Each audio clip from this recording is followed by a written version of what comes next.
128. 128 daw po.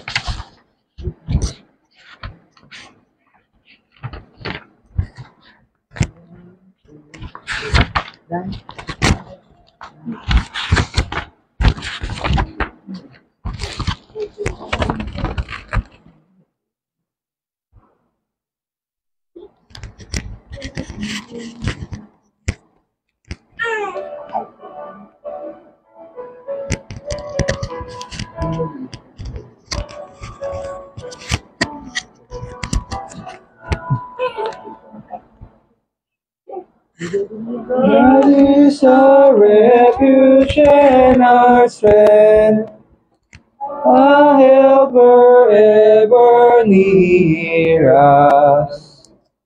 We will not fear though earth be moved, for God is nigh to cheer us. Although the mountains quake, the earth's foundations sink, though angry billows roar and break against the shore, a mighty God will hear us. God's city is forever blessed, with living waters welling. Since God is there, she stands unmoved, with tumults wonders swelling. God's peace and all His peace, from our nation seas, the Lord of hosts is nigh, our Father's God most high, is our eternal dwelling. Behold what God has done on earth, His wrath brings desolation, His grace commanding wars to cease, brings peace to every nation. Be still, for He is Lord, by all the earth adored. The Lord of hosts is nigh, our Father's God most high, is our strong habitation.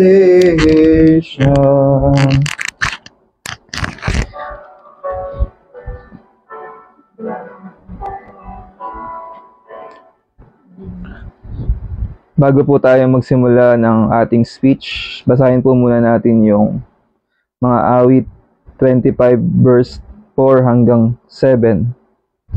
Mga awit 25 talatang 4 hanggang 7.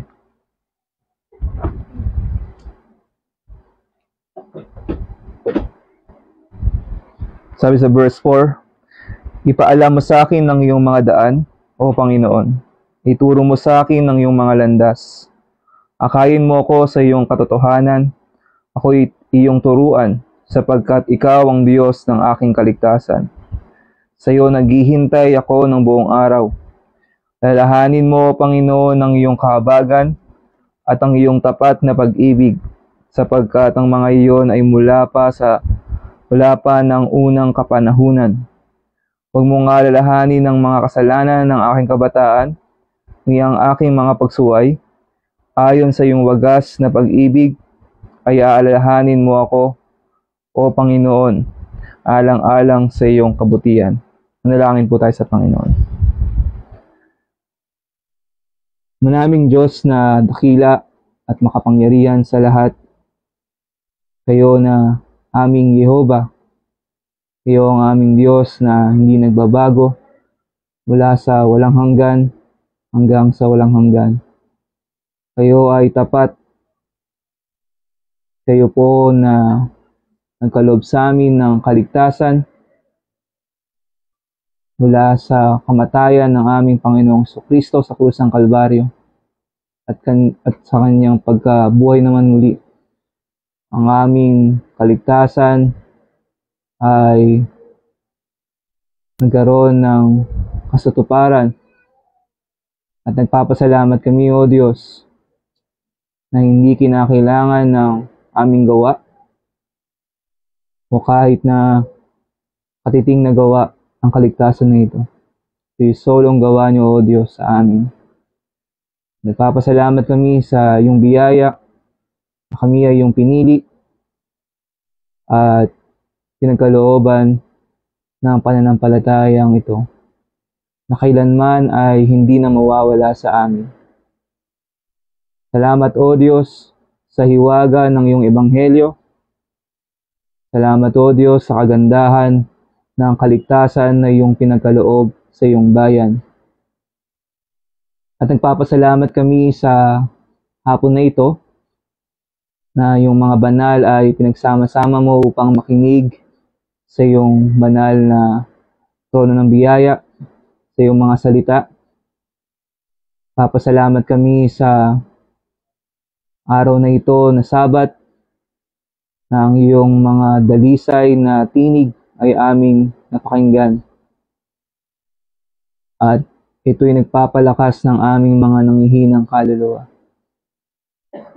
At nagpapasalamat po kami, O Diyos, na pinagkalooban niyo kami ng gawain dito sa Laguna. At alam namin na kayo ang tumatawag sa iyong mga anak. Gamitin niyo ang lahat ng kaparaanan, O Diyos. Kahit na itong gagawin naming evangelism, na may mga tao dito sa lugar na ito ay iyong tawagin. At sa kaparaanan ng pangangaral, sila'y makakilala sa inyo o kayo'y magpakilala sa kanila upang makita nila ang kalunos-lunos na aming kalagayan na mawalay sa iyong habag at biyaya. At nawa, sa aming mapaparinig na speech, kayo ang sumama sa aming pastor. Kayo ang magkaloob sa kanya ng lahat ng iyong karunungan. Kayo ang magpaalala sa kanya ng iyong mga bagay na iyong tinuro sa kanya, upang kami na iyong mga anak ay makinabang at mapagpala. At samahan niyo kami, O Diyos, sa aming paglalakad mamaya. At nawa, mabigyan ka namin ng kapurihan at kaluwalhatian sa lahat ng aming gagawin sa buong maghapon na ito. Patawarin niyo kami sa aming mga pagkakasala na nagawa laban sa inyo. Pagkaingatan niyo po kami sa buong araw na ito, sa iyong araw ng Sabat. At dinadalangin namin po ito sa pangalan ni Jesus. Amen. Tinatawagan ko po si Pastor Jeremiah Pascual. So after po ng speech natin, tayo po magbibigay ng mga tracts dito sa lugar na ito. Maraming salamat po.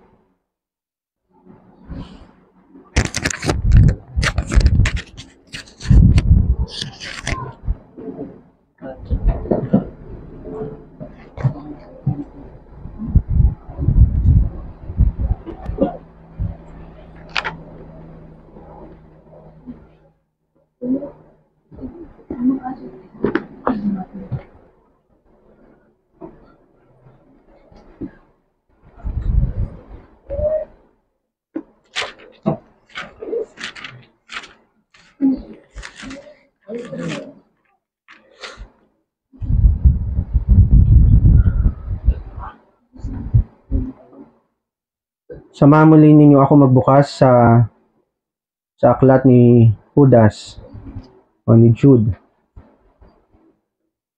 verse 17 hanggang 23. Verse 17 hanggang 23.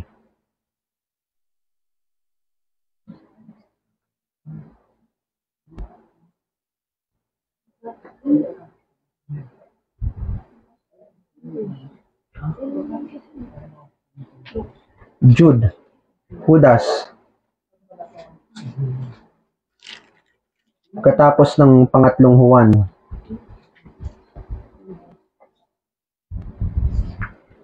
Sabi sa verse 17,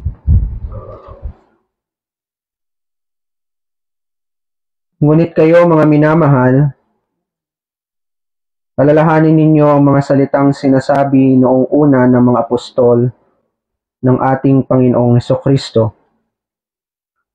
Sapagkat sinabi nila sa inyo, magkakaroon ng mga manlilibak sa huling panahon na lumalakad ayon sa kanilang sariling masasamang pagnanasa. Ang mga ito ang lumilikha ng pagkakabaha-bahagi, mga taong makamundo, na mga hindi nagtataglay ng Espiritu. Ngunit kayo mga minamahal, patatagin ninyo ang inyong sarili sa inyong kabanal-banalang pananampalataya. Manalangin sa Espiritu Santo. Ingatan ninyo ang inyong sarili sa pag-ibig ng Diyos na inyong hintayin ang habag ng ating Panginoong Hesukristo tungo sa buhay na walang hanggan. At ang ibang nag-aalinlangan ay inyong kahabagan. Ang iba'y inyong iligtas, na agawin ninyo mula sa apoy, at ang iba'y inyong kahabagan na may takot, na inyong kapuotan, maging ang damit na nadungisan ng laman.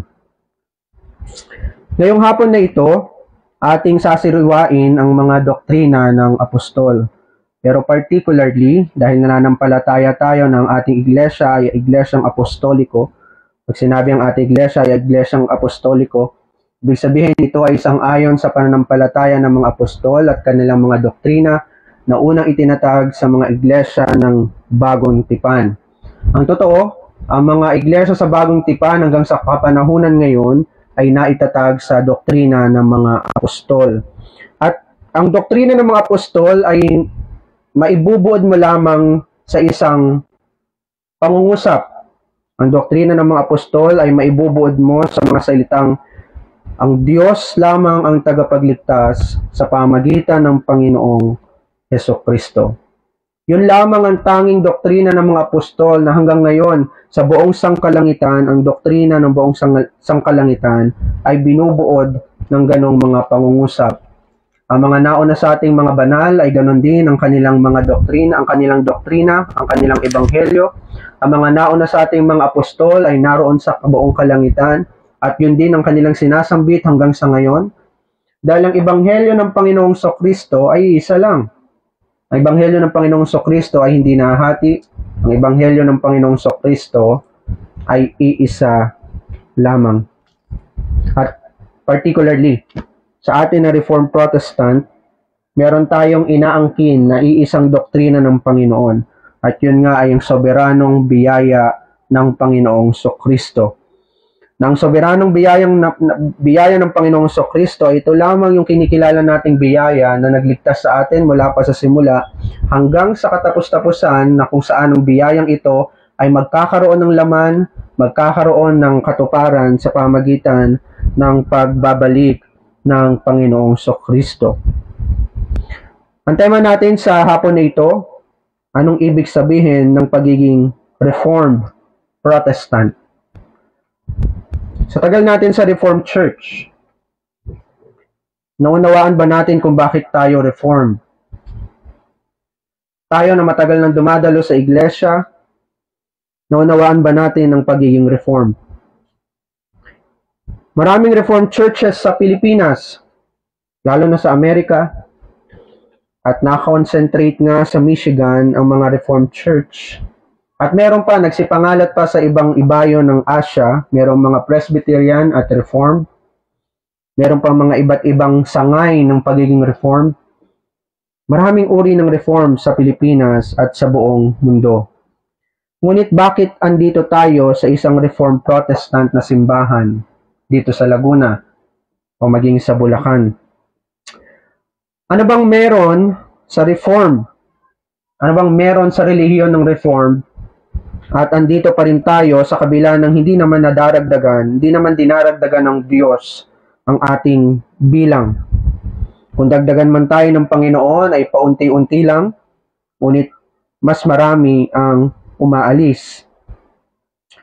Ngayong taon ng 2024, 100 years na ang Protestant Reformed Churches na pinasimulan ni Herman Hoeksema, Henry Danhoff, at George Opoff.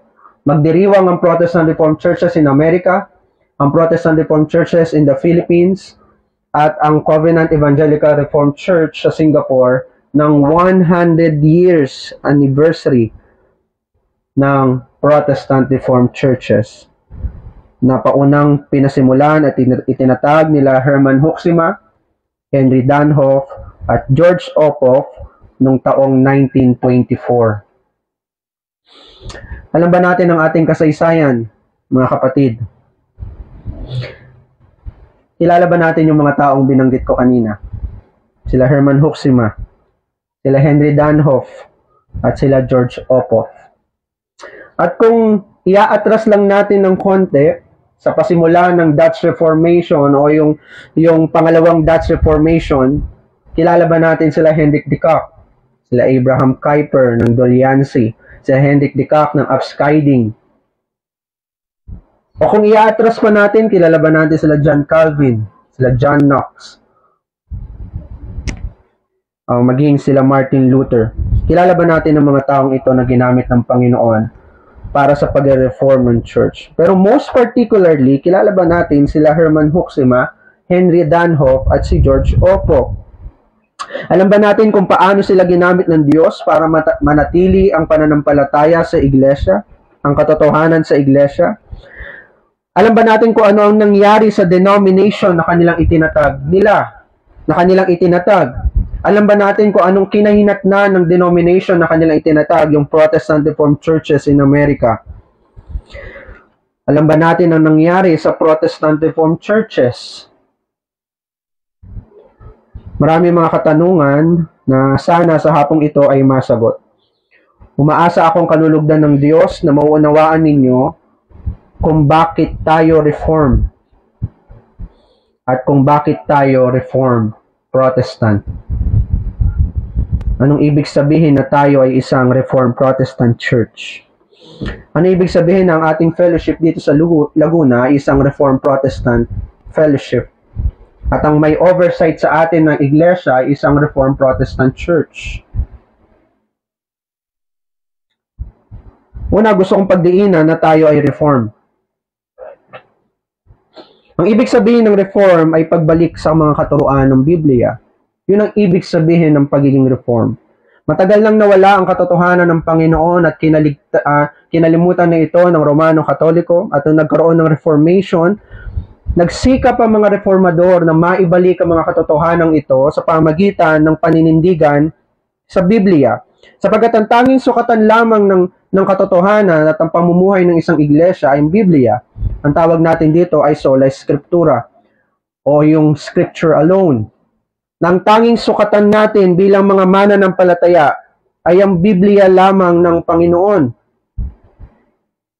Kaya ang ibig sabihin ng reform ay pagbabalik sa katuruan ng Biblia. Kaya nga kapag tayo ay nakikinig ng salita ng Panginoon, kinakailangan na ito ay sinisiyasat natin sa salita mismo ng Diyos. Kailangan lagi nakabukas yung ating Biblia para makita natin kung ang sinasabi ba ng mga ngaral ay ayon pa rin sa sinasabi ng Biblia.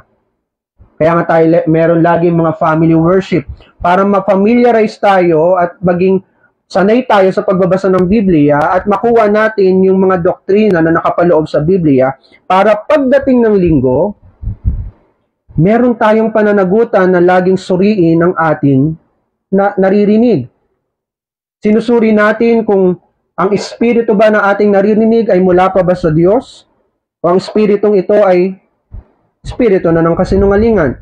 At masusukat natin na kung ito ay mula sa Diyos at kung ito ay espiritu ng kasinungalingan, masusukat mo ito sa pamagitan lamang ng salita ng Panginoon. Ang tawag natin dito ay sola scriptura. Bilang isang reform, tayo ay naninindigan sa scripture alone. Hindi mo maialis sa isang Kristiyano ang maging mapagmahal sa doktrina. Ang doktrina at ang pagiging Kristiyano ay hindi mo maihiwalay. Kapag sinabi mong Kristiyano, ang ibig sabihin ng Kristiyano ay una tigit sa lahat, ikaw ay tagasunod at sumasampalataya sa mga katuruan ng Panginoong Hesukristo. Kaya ka tinawag na Kristiyano.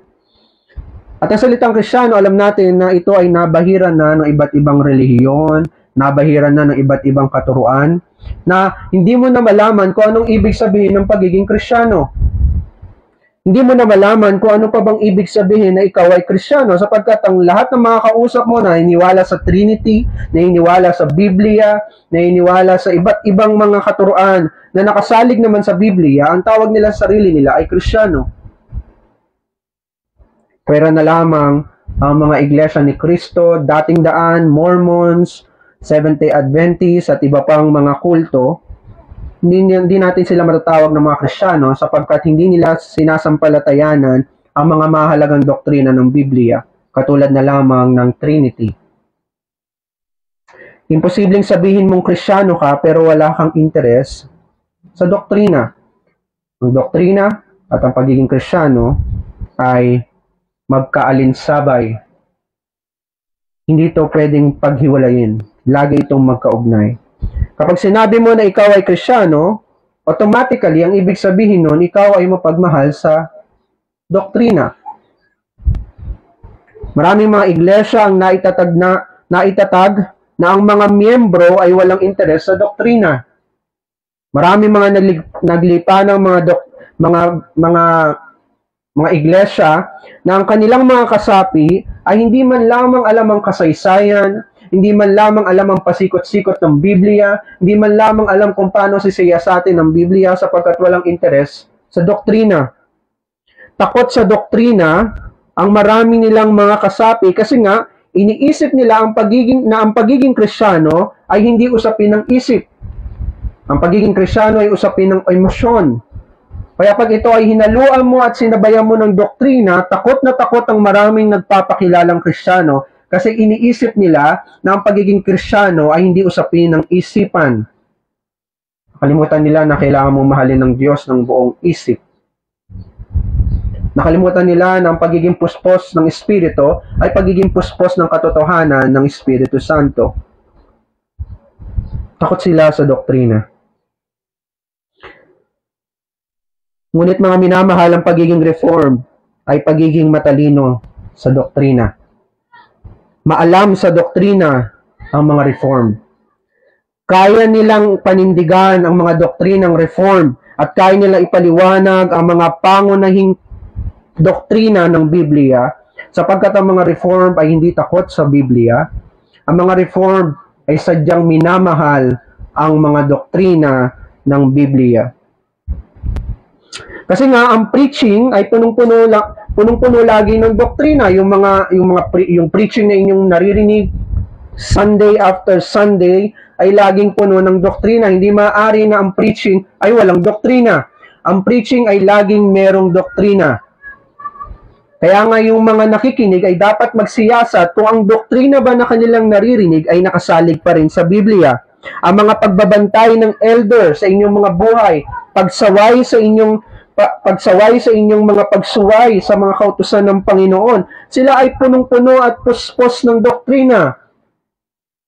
Ang mga diakono ay puspos ng Espiritu Santo, ang mga elder ay puspos ng Espiritu Santo, ibig sabihin, sila ay maalam sa salita ng Diyos at sadyang pinuspos sila ng katotohanan ng Panginoon upang sila ay maging kwalipikado na tagapamahala ng ating iglesia.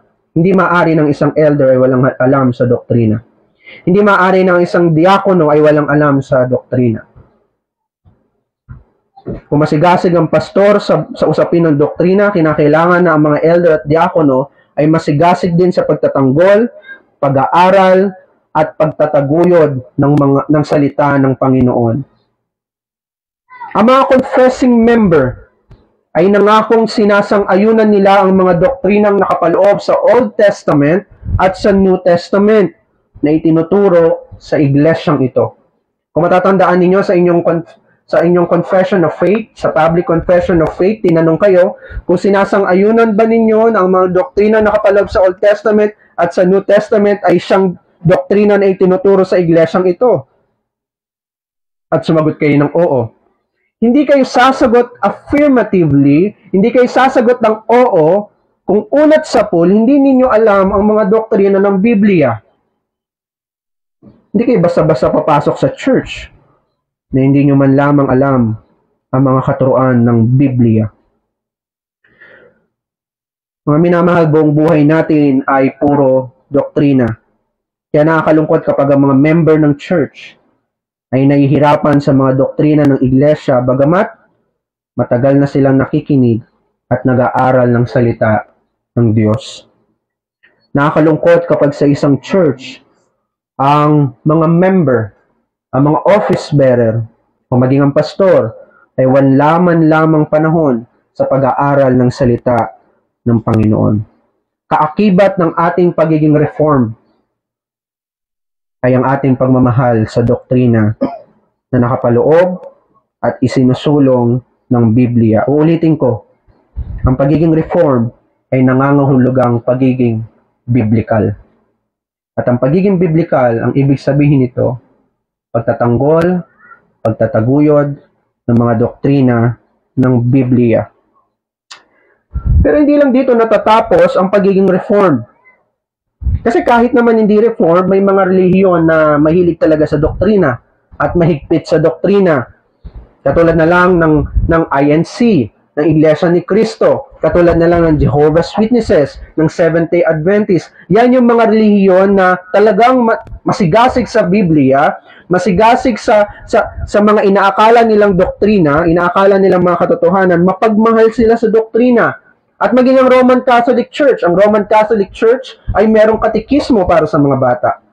Meron silang mga sariling mga dokumento na sinang-ayunan at pinagdesisyonan ng mga council, mga konseho, ecumenical council. At kapag binasa mo ang kanilang mga dokumento, makikita mo kung gaano kalalim ang pinanggalingan ng Roman Catholic Church. Malayong-malayo sa kung ano ang ipinapakita nila sapagkat ang kanilang pananampalataya ay doon lamang sa papel at hindi doon sa gawa. Kasi nga, unat sa pool, ang kanilang pinagdesisyonan na papel na kanilang doktrina ay taliwas na sa ipinapangaral ng salita ng Panginoon.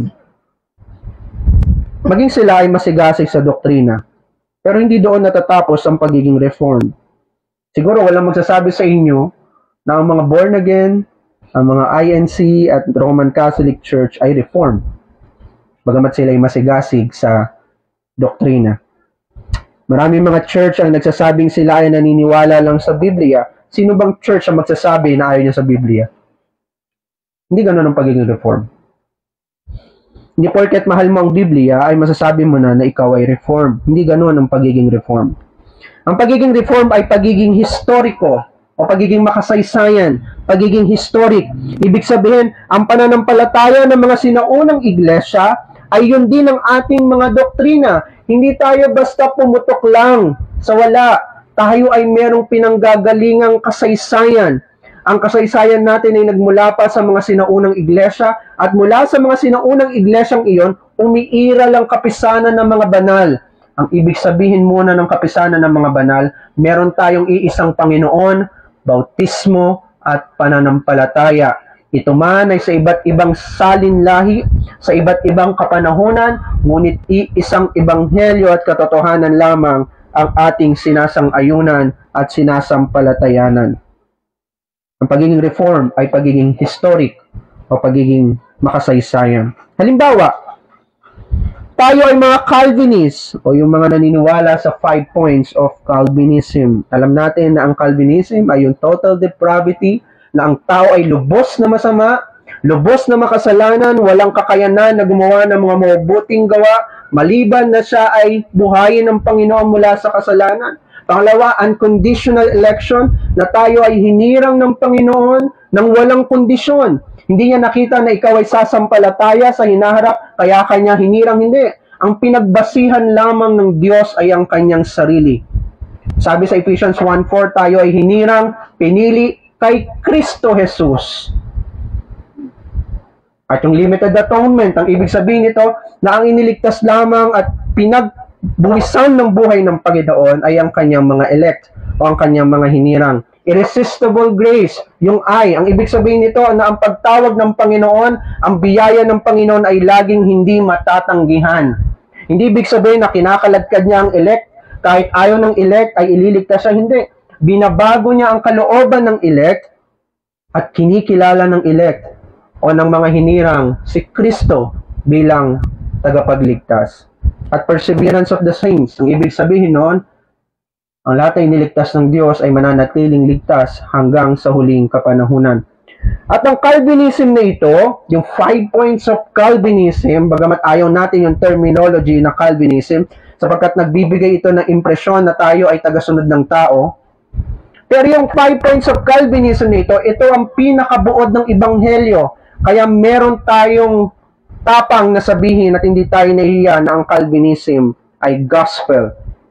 Siyempre, sa mga bagong convert o sa mga kausap mo mga kapitbahay, hindi mo pwedeng sabihin na ang Calvinism ay gospel sapagkat hindi naman niya alam ang Calvinism. Sabihin mo na lang kung ano ang nilalaman ng Calvinism.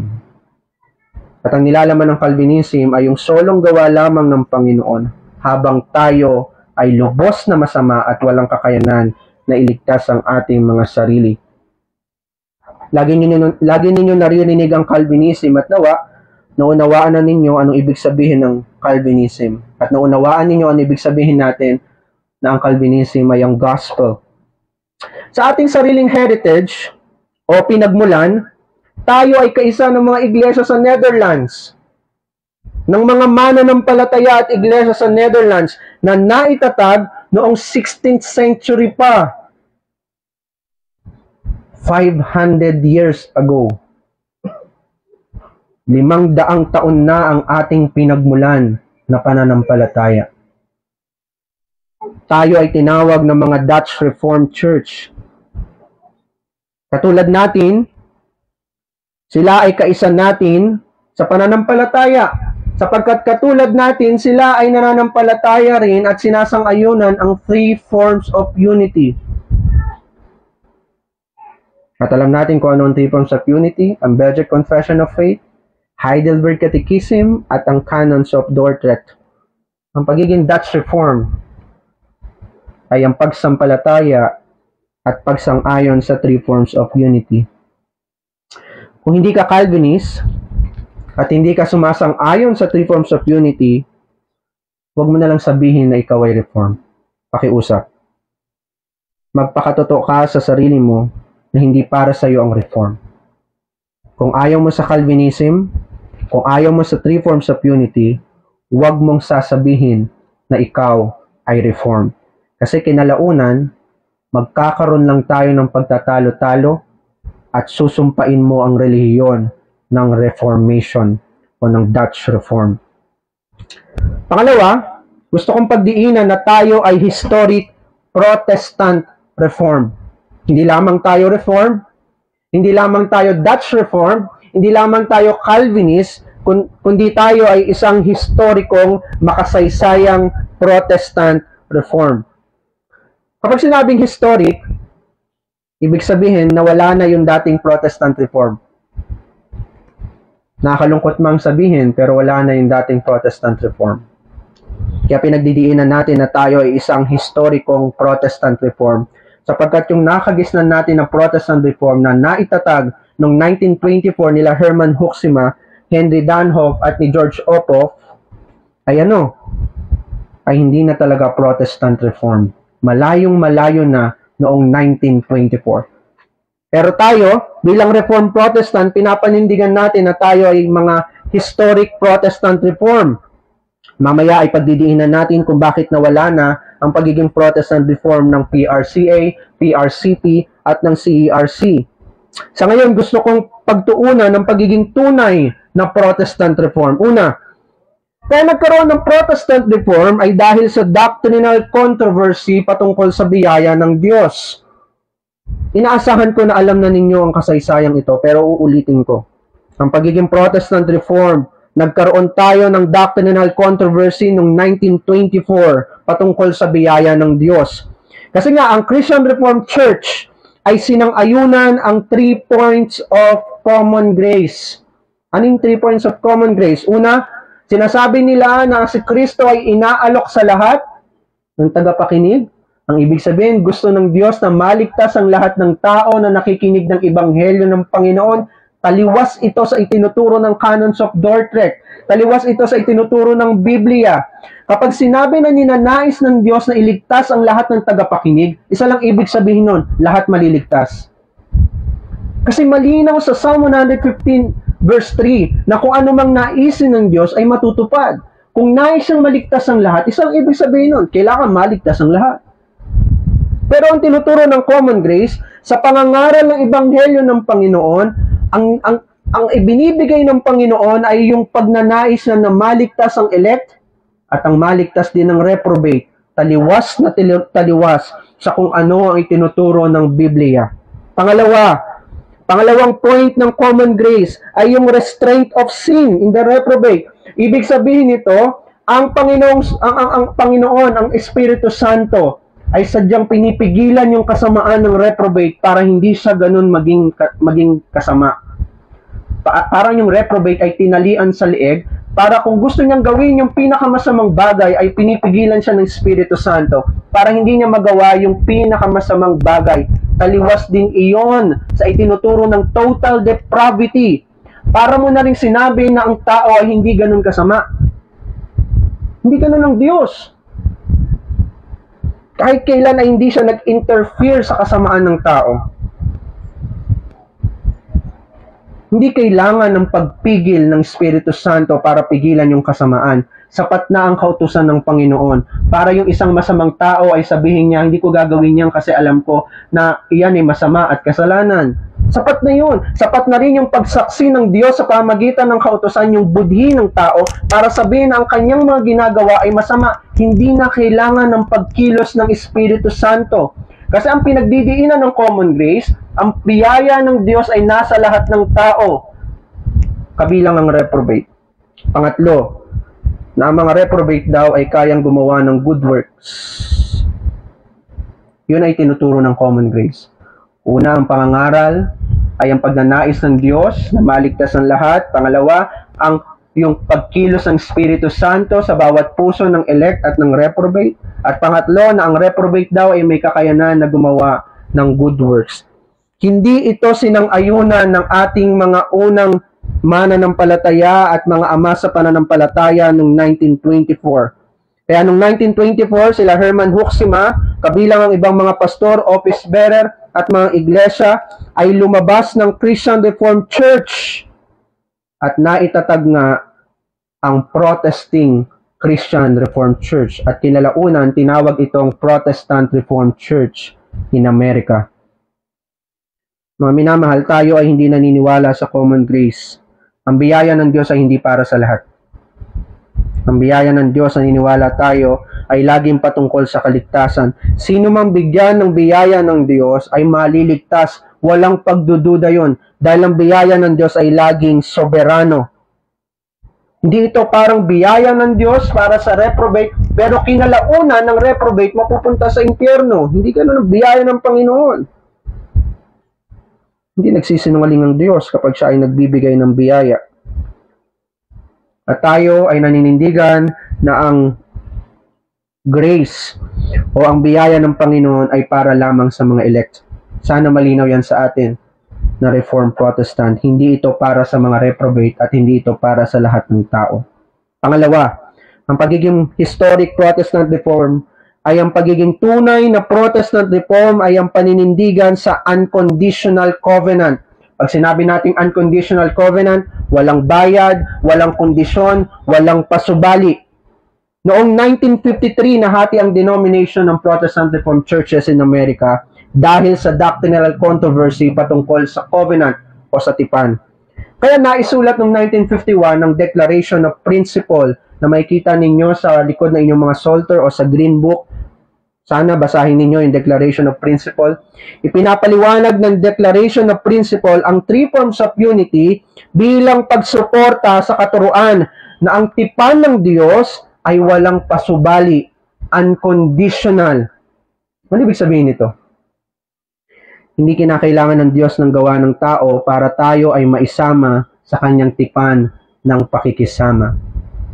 Kung iniisip mo na kailangan ng Diyos ang gawa ng tao para ikaw ay kanyang maging kaibigan, upang ikaw ay magkaroon ng pakikisama sa Diyos, isa lang ibig sabihin nun, hindi ka sumasampalataya sa historic Protestant Reformed doctrine, sapagkat ang distinct iba sa doktrina ng mga maraming Reformed Church ngayon, tanging ang Protestant Reformed heritage lamang ang sumasampalataya na ang doktrina ng biyaya ay laging unconditional. Maraming mga Reformed ngayon, kabilang ang Presbyterian, Dutch Reformed, naniniwala na ang tipan ng Panginoon ay merong kondisyon.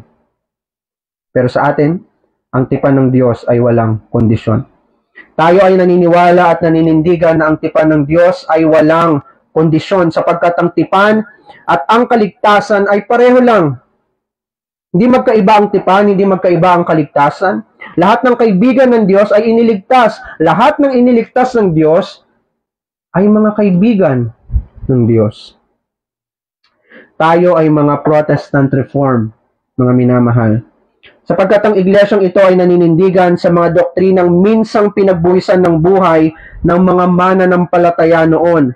Ito ang dahilan kung bakit binaliktad lang natin ang ating pangalan, Protestant Reform, at ginawa nating Reformed Protestant, para sabihin na hindi natin iniwan ang pananampalatayang minsang itinuro at ipinaglaban ni na Herman Hoeksema simula pa noong 1924. Hindi tayo naniniwala sa common grace at hindi tayo naniniwala na merong kondisyon ang covenant. Iyan ang pagiging tunay na Protestant Reform. Tayo ay Reformed Protestant. Yun ang nakakabit sa ating pangalan. Tayo ay Reformed Protestant. Tayo ay hinubog ng Diyos ayon sa katotohanan ng kanyang salita at ibinigay sa atin ng mga makasaysayang Reformed creeds upang ating maging sukatan ng tumpak na pagkilala sa katotohanan ng mga doktrina ng Biblia.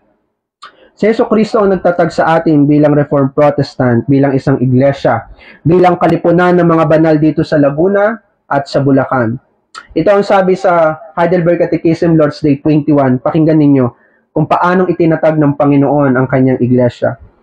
Anong pinaniniwalaan mo patungkol sa isang banal na iglesyang laganap ni Kristo? Sagot, na ang anak ng Diyos mula pa sa pasimula hanggang sa katapusan ng panahon ay tinitipon, ipinagtatanggol at pinapanatili para sa kanyang sarili sa pamagitan ng kanyang espiritu at salita mula sa buong sangkatauhan ang isang iglesia na hinirang tungo sa walang hanggang buhay na sumasang-ayon sa tunay na pananampalataya at ako ngayon ay buhay na bahagi at mananatiling bahagi nito magpakailanman. Ang nagtatag ng Reformed Protestant dito sa Laguna at sa Bulacan ay ang ating Panginoong Jesucristo. Itinatag tayo ng Panginoon sa pamagitan ng kanyang katotohanan.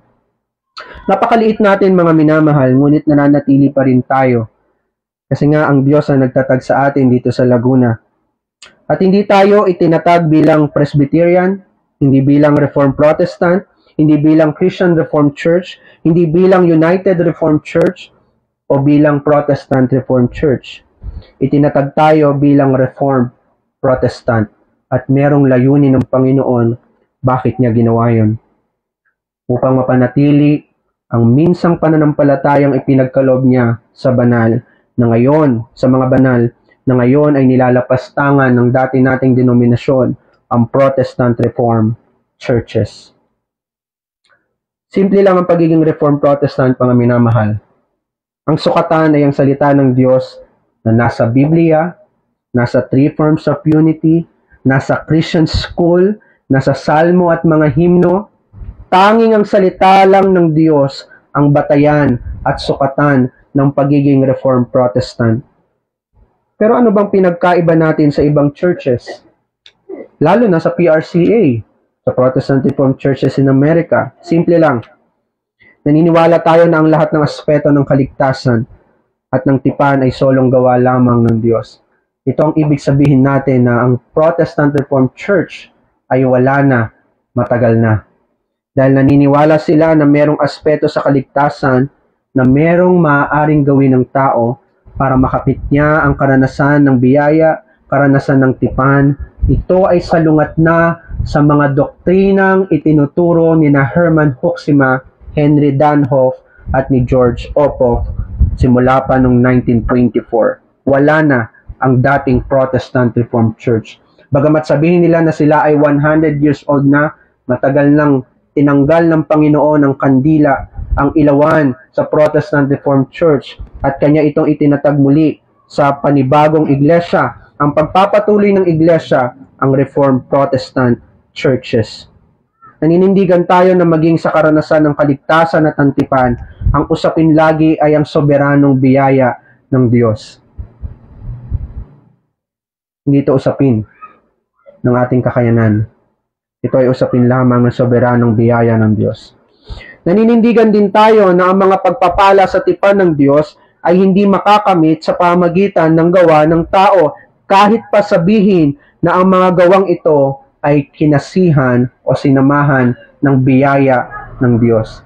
Hindi mo maaaring makamit ang pagpapala sa pamagitan ng iyong gawa, kahit pa sabihin mo na ang mga gawa mo ay sa pamagitan ng biyaya ng Diyos. Iisa lang ibig sabihin nun. Ibig sabihin, kaya mong kunin ang biyaya at ang pagpapala ng Panginoon sa pamagitan ng gawa. Hinaluan mo lang ng biyaya. Pero sabi ni Pablo sa Romans 4, kung sasabihin mo na ito ay biyaya, huwag mo itong hahaluan ng gawa. Kung sasabihin mo na sa pamagitan ng gawa, huwag mo hahaluan ng biyaya. Sapagkat sadyang hindi pinaghahalo ng Panginoon ang biyaya at ang gawa. Naninindigan tayo na ang kaligtasan at mga pagpapala ng tipan at ng kaligtasan ay sa pamagitan lamang ng soberanong biyaya ng Diyos. Naninindigan din tayo na ang lahat ng mga pagpapalang ito ay sa pamagitan lamang ng krus ng Panginoong Kristo. Ang lahat ay unconditional, mga minamahal, sa aspeto ng kaligtasan. At hindi kalabisang sabihin na ang ebanghelyo ng langit ay hindi naiiba sa ebanghelyo ng Reformed Protestant. Sapagkat ang ebanghelyo ng langit ay ang ebanghelyo lamang ng krus ng Panginoong Kristo. Ang ebanghelyo ng langit ay ang ebanghelyo lamang ng soberanong biyaya ng Diyos. Meron lamang iisang ebanghelyo, at salamat sa Diyos na ang iisang ebanghelyong ito ay lagi ninyong naririnig at kanyang itinatag sa iglesyang ito sa Laguna at maging sa Bulacan at maging sa ating mga kapatid sa Amerika. Mga minamahal, ang ibig sabihin ng Reformed Protestant ay ang pagiging tapat sa soberanong biyaya ng kaligtasan na ipinapangaral sa pamagitan ng iisang ebanghelyo ng Panginoong Hesukristo. Salamat po.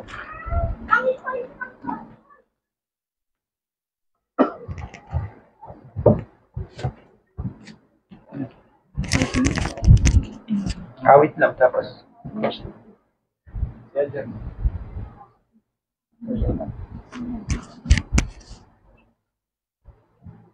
Bago po tayo magtapos, nawit muna po tayo sa Panginoon. May mga request po ba tayo dyan?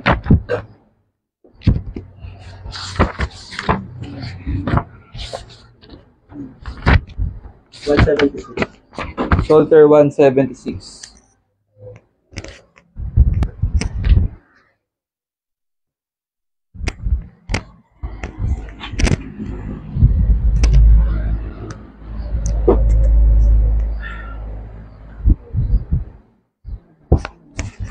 Ang silver mo? Kan? Siya magkipay ka. Siya magkipay. 176. Saan ba? Yan ko yung sa PRC.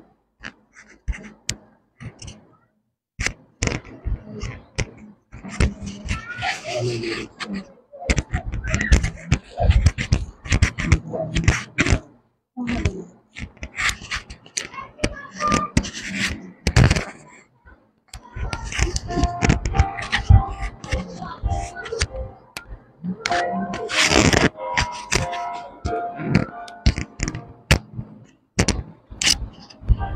God, to us show mercy, and bless us in thy grace.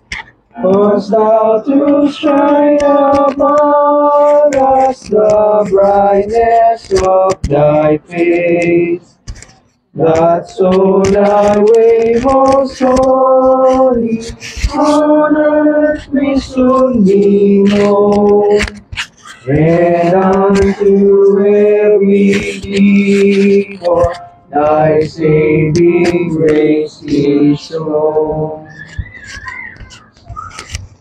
O God, let all men praise thee, let all the nations sing. In every land let praises and songs of gladness ring.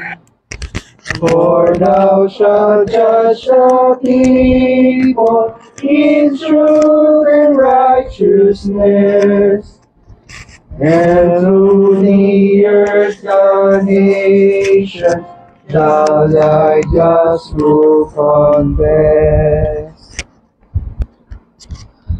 O God, let people praise thee, let all the nations sing. For earth in which abundance to us her fruit shall bring. The Lord our God shall bless us, our God shall blessings send, and all the earth shall fear him to its remotest end. So po, sa pang last na Psalter. Any last request?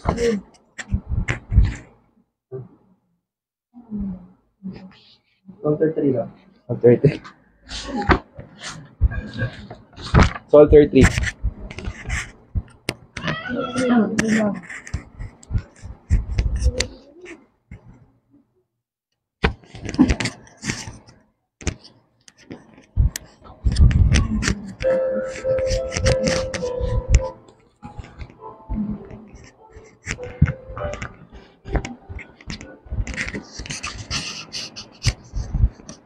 Wherefore do the nations rage, and the people vainly dream, that in triumph they can wage war against the King supreme. Christ his Son a scoff they make, and the rulers plotting say, dominion let us break, let us cast the yoke away. Dominion let us break, let us cast the yoke away. But the Lord will scorn them all. From he sits enthroned on high. Soon his wrath will on them fall. So displeased he will reply. Yet according to my will, I have set my King to reign. And on Zion's holy hill, my anointed I maintain. And on Zion's holy hill, my anointed I maintain.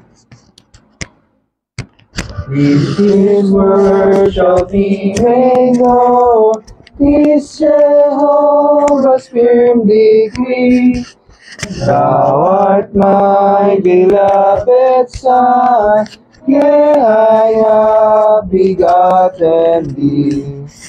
All the earth at thy request, I will give thee for thy own. Then thy might shall be confessed, and thy faults be overthrown.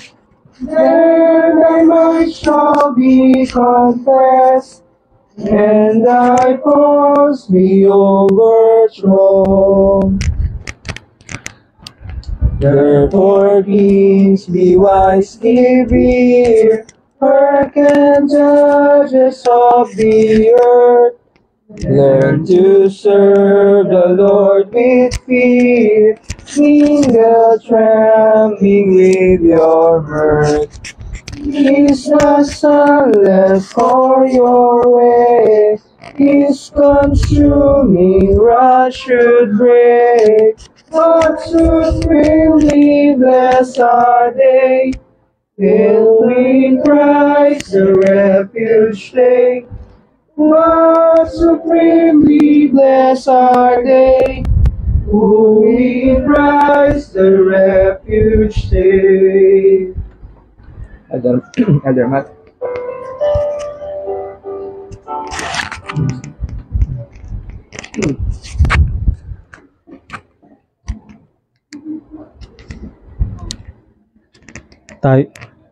Tayo po ay manalangin bilang pagtatapos sa naging programa natin yung hapon. Tayo po ay magsara sa pananalangin. Ama naming Diyos na dakila, siyang soberano, na siyang lumalang ng lahat ng bagay. At nang dahil po sa inyo, ang lahat po ng bagay dito po sa daigdig ay nananatili. At wala pong nangyayari dito sa mundo na hindi nyo pinapahintulot. At nagpapasalamat kami, Panginoon, dahil nagpakilala kayo sa amin bilang Diyos na soberano, na bagamat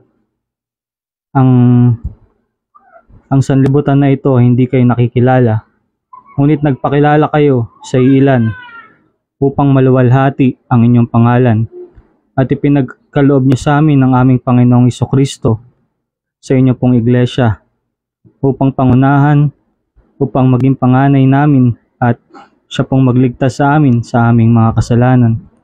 Kaya naman nagpapasalamat kami, Panginoon, sa Ebanghelyo na pinagkaloob niyo sa amin, na sa tagal-tagal ng panahon na nakalipas na ang Panginoong Jesucristo ay nagkatawang tao, ang Ebanghelyo ay hindi nagbabago.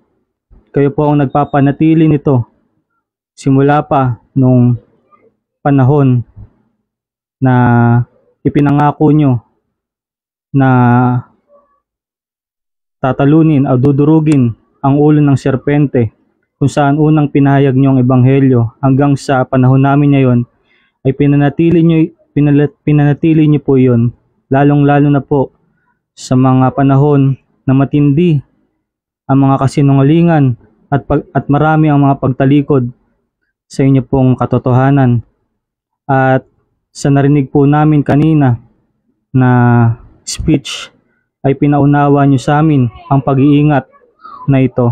At ito po isang hiwaga dahil sa kabila ng pagtutulungan ng laman at ng dyablo ng mga tao na ayaw sa Ebanghelyo, ay nananatili pa rin ito, bagamat ito po ay nananatili sa iglesia na maliit ang bilang, ay nandoon po ang inyong kalooban. Kaya sa kabila ng aming pagiging kaunti sa bilang, at ito may hindi kaaya-aya sa mata ng marami, ngunit sa pamamagitan po ng pananampalataya na pinagkaloob niyo po sa amin, ang kakaunting bilang na ito ay para sa aming kabutihan.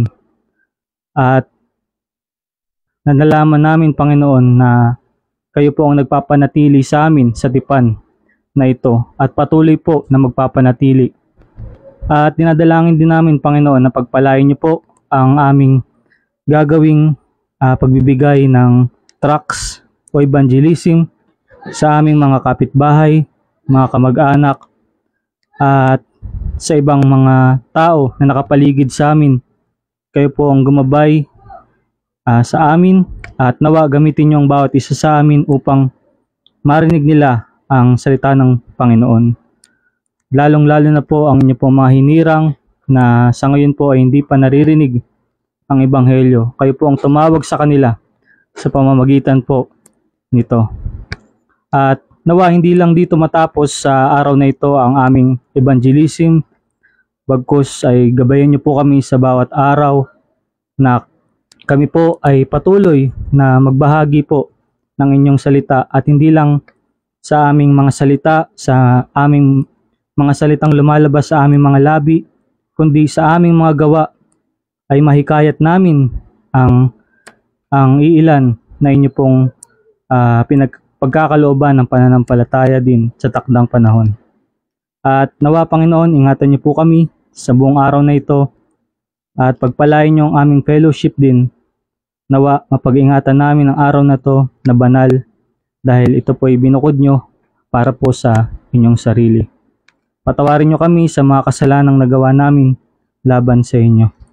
Ito lamang po ang aming panalangin sa pangalan ni Jesus. Amen.